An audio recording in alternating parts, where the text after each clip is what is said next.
নমস্কাৰ এই মুহূৰ্তত আহি পৰিছে ৰাজ্যখনৰ বাবে সন্ধিয়াৰ কেইবাটাও বিগ ব্ৰেকিং নিউজ। আজি 8 এপ্ৰিল অসমৰ লগতে ভাৰতৰ বিভিন্ন প্ৰান্তৰ পৰা সন্ধিয়াৰ কেইবাটাও খবৰ আহি পৰিছে। এই মুহূৰ্তত জনাই আছো এটা ব্ৰেকিং নিউজ। ওয়াকফ সংশোধনী আইনৰ বিৰুদ্ধে আজি উচ্চতম ন্যায়ালয়ৰ দ্বাৰস্থ হৈছে বৃহৎ মুছলমান সংগঠন। এই মুহূৰ্তত জনাই আছো ডাঙৰ খবৰ, সৰ্বোচ্চ ন্যায়ালয়ত আবেদন দাখিল কৰিছে অল ইণ্ডিয়া মুছলিম পাৰ্চনেল ল বৰ্ডৰ। সৰ্বোচ্চ ন্যায়ালয়ত আবেদন দাখিল অল ইন্ডিয়া মুসলিম পাৰ্সোনেল ল বোৰ্ডৰ। সংবিধান উলংঘা কৰি এই আইন চৰকাৰে অনাৰ অভিযোগ উত্থাপন কৰিছে। মুছলমানৰ ধৰ্মীয় অনুভূতিত আঘাত থনাৰ গুৰুতৰ অভিযোগ উত্থাপন হৈছে। উচ্চতম ন্যায়ালয়ৰ দ্বাৰস্থ হৈছে আজি জমিয়ত উলামা-ই-হিন্দ। মুছলমানৰ ধৰ্মীয় স্বাধীনতা খৰ্ব কৰিছে এই আইনে। জমিয়ত উলামা-ই-হিন্দৰ ৰাজ্যিক গোট বিলাককো আইনী যুঁজ চলোৱাৰ আহ্বান।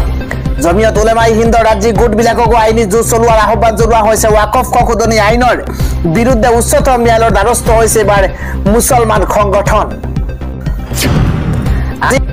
পৰৱৰ্তী ডাঙৰ খবৰ হৈছে এবাৰ ওয়াকফ আইনক লৈ এবাৰ বিধায়কৰ মাজত প্ৰচণ্ড মাৰপিটৰ ঘটনা সংঘটিত হৈছে।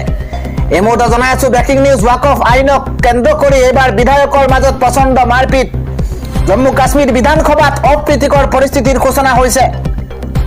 ওয়াকফ আইনক লৈ হতাহতিত লিপ্ত হৈছে দুই পক্ষৰ বিধায়ক।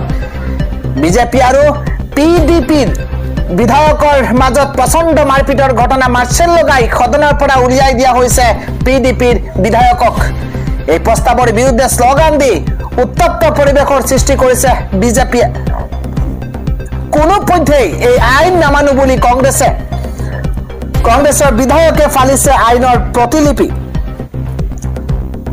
বিধায়কৰ খণ্ডযুদ্ধৰ বাবে 30 মিনিটৰ বাবে স্থগিত কৰি দিয়া হৈছে সদন। কালিও বিধানসভাত এই আইন বাতিলৰ দাবীত সদনত সৃষ্টি হৈছিল উত্তপ্ত পৰিস্থিতি।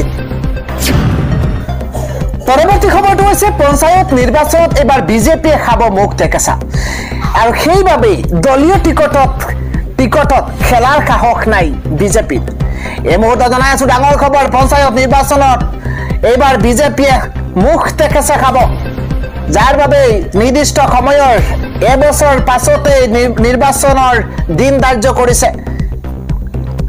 পলিটিকেল ডাঙৰ খবৰ, নিৰ্বাচনত হাৰিবৰ বাবে দলীয় টিকটত খেলিবলৈ সাহস হোৱা নাই বিজেপিৰ। এই মন্তব্য কৰিছে এইবাৰ ৰকিবুল হুছেইনে। নিৰ্বাচনত হাৰিবৰ বাবে দলীয় টিকটত খেলিবলৈ সাহস হোৱা নাই বিজেপিৰ। পঞ্চায়ত নিৰ্বাচনক লৈ কঁকালত টঙালি বান্ধিছে কংগ্ৰেছে। বিলাসীপাৰাত কংগ্ৰেছৰ দলীয় সভাত বিজেপিক ক্ষুদ্ৰ সমালোচনা কৰিছে সাংসদ ৰকিবুল হুছেইনে। ওয়াকফ আইনৰ বাবে বিজেপিৰ এদিন পতন হ'ব বুলিও দাবী কৰিছে সাংসদ গৰাকীয়ে। ৰাজ্যৰ জনতাক বিজেপিয়ে অন্যায় কৰিছে বুলি তেওঁ মন্তব্য কৰিছে। পঞ্চায়ত নিৰ্বাচনত দলীয় টিকটৰ বাবে কোনো নেতাকে এটকা নিদিব। কোনো নেতাই ধন লোৱা বুলি প্ৰমাণ নহলে লোৱা হ'ব কঠোৰ ব্যৱস্থা। তেনে নেতাৰ বিৰুদ্ধে কঠোৰ ব্যৱস্থা গ্ৰহণ কৰিব AICCৰ নেতৃত্বই। আৰু ধন দাবীৰ অডিঅ' বিতৰ্কৰ মাজতেই সাংসদজনৰ তাৎপৰ্যপূৰ্ণ আহ্বান। বিলাসীপাৰাত দলীয় সভাত এইদৰে আহ্বান জনাইছে সাংসদ ৰকিবুল হুছেইনে। সন্ধিয়াৰ পৰৱৰ্তী আন এটা ডাঙৰ খবৰ হৈছে এবাৰ মাজাৰত গেৰুৱা পতাকা উৰুৱা যুৱকক অৱশেষত গ্ৰেপ্তাৰ কৰিছে আৰক্ষীয়ে। কালি এখন মাজাৰতেই উগ্ৰ হিন্দুত্ববাদীয়ে যি গেৰুৱা পতাকা উৰুৱাইছিল আৰু তাৰ পিছতে উত্তপ্ত পৰিস্থিতিৰ সূচনা হৈছিল। আৰু আজি গেৰুৱা পতাকা উৰুৱা যুৱকক আৰক্ষীয়ে গ্ৰেপ্তাৰ কৰিছে। মাজাৰত গেৰুৱা পতাকা উৰুৱা যুৱকক আৰক্ষীয়ে গ্ৰেপ্তাৰ কৰিছে। ৰামনৱমীৰ দিনা একাংশ উগ্ৰ হিন্দুত্ববাদীয়ে লক্ষ্য কৰি লৈছিল মছজিদ মাজাৰক। ৰামনৱমীৰ দিনাই উত্তৰ প্ৰদেশৰ প্ৰয়াগৰাজত সংঘটিত হৈছিল এই ভয়ংকৰ ঘটনা। ধৰ্মীয় শ্লোগান দি সাম্প্ৰদায়িক সংঘৰ্ষ লগোৱাৰ চেষ্টা একাংশৰ। আৰু মছজিদত ভয়ংকৰ কাণ্ড কৰা হিন্দু নেতাক অৱশেষত আৰক্ষীয়ে গ্ৰেপ্তাৰ কৰিছে। মনেন্দ্ৰ প্ৰতাপ সিং নামৰ যুৱকজনক আৰক্ষীয়ে কৰিছে গ্ৰেপ্তাৰ। ঘটনাত ৰাজু কুমাৰ সিং, বিনয় তিৱাৰী, অভিষেক সিংহ আৰু নামৰ যুৱক জড়িত থকাৰ অভিযোগ উত্থাপন হৈছে। আৰু মাজাৰতে গেৰুৱা পতাকা উৰুৱা যুৱকক আৰক্ষীয়ে কৰিছে আজি গ্ৰেপ্তাৰ। আজিৰ পৰৱৰ্তী ব্ৰেকিং নিউজ হৈছে এইবাৰ ডি ভোটাৰৰ পৰা কৃষকলৈকে লাখ লাখ মুছলমানক 5টা ডাঙৰ প্ৰতিশ্ৰুতি দিছে এইবাৰ বিধায়ক অখিল গগৈয়ে।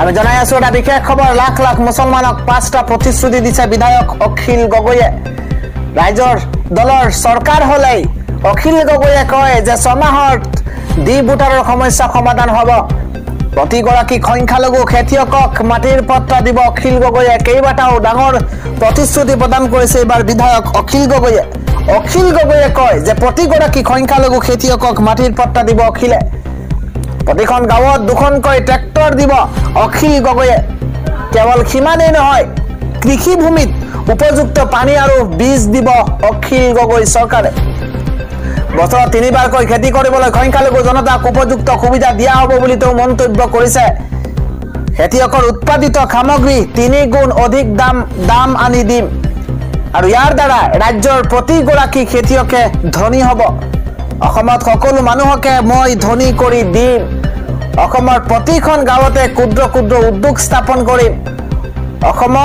অসমখনক এখন পৰ্যটন ৰাজ্য হিচাপে গঢ়ি তুলিম মোক মাত্ৰ 10 বছৰ সময় দিয়ক 10 বছৰ সময় দিলেই গোটেই অসমখনে খলনি কৰি পেলাব বুলি মন্তব্য অখিল গগৈ 10টা বছৰত 5টা কাম কৰি আমূল পৰিৱৰ্তন কৰিম লাখ লাখ মুছলমানক প্ৰতিশ্ৰুতি প্ৰদান কৰিছে বিধায়ক অখিল গগৈয়ে কামটোদায়িক বিজেপি এআইইউডিএফক 2026 চনৰ বিধানসভাৰ নিৰ্বাচনত পৰাজিত কৰক লাখ লাখ মুছলমানক 5টা প্ৰতিশ্ৰুতি দিছে বিধায়ক অখিল গগৈয়ে আন এটা ডাঙৰ খবৰ হৈছে আজি ডিঙিত গামোচা লৈ পৰিয়ালসহ কাজিৰঙালৈ ৰাওনা হৈছে কাজিৰঙাত দেখিবলৈ পোৱা গৈছে এবাৰ ক্ৰিকেটৰ ভগৱান ক্ৰিকেট জগতৰ ভগৱান শচীন তেণ্ডুলকাৰ মাষ্টাৰ ব্লাষ্টাৰ শচীন তেণ্ডুলকাৰ দেখিবলৈ পোৱা গৈছে আজি কাজিৰঙাত ডিঙিত গামোচা পিন্ধি পৰিয়ালসহ কাজিৰঙা ৰাষ্ট্ৰীয় উদ্যানত দৰ্শন শচীন তেণ্ডুলকাৰৰ এই মুহূৰ্তত এটা ডাঙৰ খবৰ কাজিৰঙাৰ নৈসৰ্গিক শোভা উপভোগ কৰিছে শচীন তেণ্ডুলকাৰে জীপ সাফাৰীৰে কাজিৰঙা ৰাষ্ট্ৰীয় উদ্যানত দৰ্শন কৰিছে ক্ৰিকেটৰ ভগৱান শচীন তেণ্ডুলকাৰে অনুৰাগীৰ পৰা গামোচা ললে শচীন তেণ্ডুলকাৰে আজিৰ সন্ধিয়াৰ পৰৱৰ্তী ডাঙৰ খবৰ হৈছে এবাৰ কংগ্ৰেছে মোদীৰ ৰঙা চকুলৈ কেতিয়াও ভয় নকৰে মোদীৰ আত্মজীৱনীখনৰ নাম হ'ব মাই এক্সপেৰিমেণ্ট উইথ লাইজ এই মুহূৰ্তত এটা বিগ নিউজ জনোৱাৰ চেষ্টা কৰিছো কংগ্ৰেছে মোদীৰ ৰঙা চকুলৈ কেতিয়াও ভয় নকৰে কংগ্ৰেছক কোনেও ভয় দেখুৱাব নোৱাৰে কংগ্ৰেছে কাৰোলৈ ভয় নকৰে সংবিধান সলনি কৰিবলৈ গৈ এতিয়া সংবিধানখন মূৰত লগাব লগা হৈছে নৰেন্দ্ৰ মোদীয়ে মহাত্মা গান্ধীৰ দৰে আত্মজীৱনী লিখক নৰেন্দ্ৰ মোদী আত্মজীৱনীখনৰ নাম হ'ব my experiment with lies Narendra Modi আত্মজীৱনীখনৰ নাম এইদৰে হ'ব দেশৰ উন্নয়নৰ বাবে গোটেই চিষ্টেমটোৱে সলনি কৰিব লাগিব দেশত কেৱল মাত্ৰ মোদীৰ পছন্দৰ উদ্যোগপতিসকলেহে উন্নতি হৈছে সাধাৰণ মানুহৰ অৱস্থা কাহিল হৈ পৰিছে মোদী চৰকাৰৰ দিনত নিবনুৱাৰ সংখ্যা হুৰাহুৰে বৃদ্ধি পাইছে নিবনুৱা কৰ্মসংস্থাপন দিয়াত ব্যৰ্থ হৈছে মোদী চৰকাৰ চাকৰিৰ বাবে হাহাকাৰ কৰি থাকিবলগীয়া হৈছে শিক্ষিত নিবনুৱা যুৱক যুৱতী জৱাহৰলাল নেহৰু আৰু মহাত্মা গান্ধীয়ে সত্যৰ সৈতে প্ৰেম কৰিছিল কিন্তু এই সংবিধান হাজাৰ বছৰ পুৰণি যত বহু মহাপুৰুষৰ নাম সন্নিৱিষ্ট হৈ আছে আমাৰ সংবিধান ভাৰতৰ সত্যৰ ৰক্ষক হয় এই সংবিধানক সকলোৱে সন্মান কৰিব লাগে উদাত্ত ভাষণ এবাৰ কংগ্ৰেছৰ যুৱৰাজ ৰাহুল গান্ধী খনিয়াৰ পৰৱৰ্তী ডাঙৰ খবৰ হৈছে আমেৰিকাক সমৰ্থন কৰি ভুল নকৰিব এবাৰ চুবুৰীয়া মুছলমান ৰাষ্ট্ৰক ধমক এবাৰ ইৰাণৰ আমেৰিকাক সমৰ্থন নকৰিবলৈ বিশ্বৰ মুছলমান ৰাষ্ট্ৰক সখিয়নি এবাৰ ইৰাণৰ আমেৰিকাক সমৰ্থন কৰা মুছলমান ৰাষ্ট্ৰ হ'ব ইৰাণৰ শত্ৰু আমেৰিকাক সমৰ্থন কৰি ইৰাণৰ শত্ৰু নহবলৈ মুছলমান ৰাষ্ট্ৰক ধমক আমেৰিকাক সহায় কৰাৰ সাহস কৰি ভুল নকৰিব ইছলামিক ৰাষ্ট্ৰই ইৰাক কুৱেইট UAE কাটাৰ তুৰ্কী আৰু বাহৰেইনক ধমক এবাৰ ইৰাণৰ এই 6খনকৈ মুছলমান ৰাষ্ট্ৰক শেষ সকিয়নি দিছে ইৰাণে আমেৰিকাক সমৰ্থন কৰা মুছলমান ৰাষ্ট্ৰৰ বিৰুদ্ধে যুদ্ধ ঘোষণা ইৰাণৰ আক্ৰমণ কৰিবলৈ অহা আমেৰিকাক ৰাস্তা এৰি দিলে ক্ষমা নকৰে ইৰাণে ইৰাণত চলি থকা পাৰমাণৱিক কাৰ্যকলাপ সন্দৰ্ভত আলোচনা বিচাৰিছিল আমেৰিকাই। ৰাজ্যখনৰ বাবে আন এটা ডাঙৰ খবৰ হৈছে কৃষকৰ আন্দোলনতকৈ ভয়াৱহ হ'ব এইবাৰৰ আন্দোলন। মুছলমানৰ আন্দোলন অসম কবাবলৈ সাজু হৈ পৰিছে এতিয়া আমছু। দেশত আজিৰ দিনটো পৰ্যন্ত ৱাকফ বিলক লৈ ধাৰাবাহিকভাৱে প্ৰতিবাদ অব্যাহত আছে আৰু তাৰ মাজতেই এইবাৰ আমছুৰ তৰফৰ পৰা সক্ৰিয় প্ৰদান কৰা হৈছে। আমছুৰ সভাপতি ৰেজাউল কৰিম চৰকাৰে কয় যে কাইলৈ শক্তি দেখুৱাব হাজাৰ হাজাৰ মুছলমানে। ৰাজধানী দিছপুৰ কবাবলৈ সাজু হৈ পৰিছে আমছু। কৃষকৰ আন্দোলনতকৈও ভয়াৱহ হ'ব এই আন্দোলন। প্ৰতিবাদত দেশ কঁপালেহে কঁপিব চৰকাৰ। কাইলৈ আমছুৰ ধাৰাবাহিক আন্দোলন হ'ব। দিছপুৰ কবাবলৈ সাজু হৈ পৰিছে সংখ্যালঘু সংগঠন আমছু। মুছলমানৰ সম্পত্তি কেতিয়াও বিজেপি চৰকাৰক হস্তগত কৰিবলৈ নিদিও। আমাৰ পূৰ্বপুৰুষে আল্লাহৰ নামত দান দি থৈ গৈছে বহু সম্পত্তি।